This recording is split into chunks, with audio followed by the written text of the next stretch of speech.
Welcome to another edition of Time is Money, where I take a book and basically I will look at how much it would cost for you to buy that on Amazon and then convert that into minutes and try to review the book in that time or less.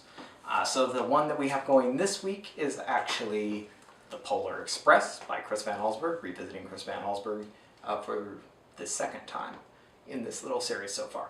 Alrighty, you can get this book, I found pretty consistently in good used condition on Amazon for $4.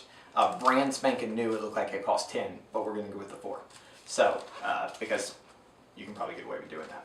Alrighty, so here we go. The Polar Express, Chris Van Allsburg. Ready and go.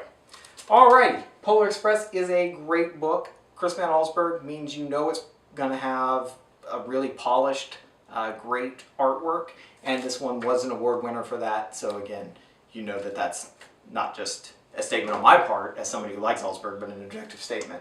The basic overlying plot of The Polar Express, most people know because of the movie that was somewhat of an abomination that came out recently.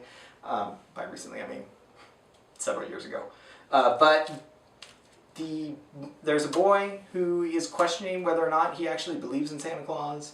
Then he ends up taking the Polar Express to the North Pole, meets Santa Claus, there's a kerfuffle with a bell, and all sorts of cool stuff happen.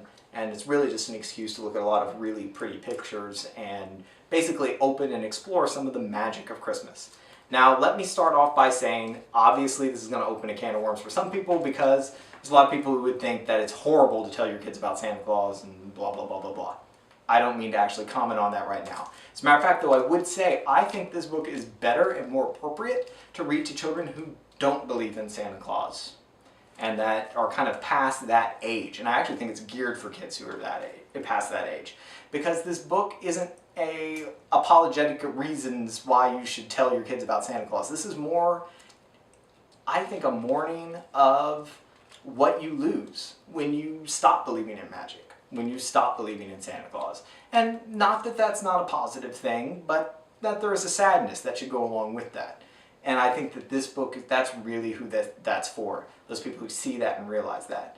I obviously haven't ever had to tell children whether or not Santa Claus is real, personally, as far as my own children.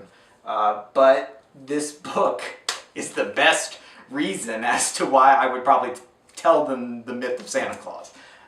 More than anything else. So, I don't know, like I said, it's going to depend on your personal take on that, but I see no reason not to read this book to your children if they're older. It's obviously it's not like it's objectionable for younger children.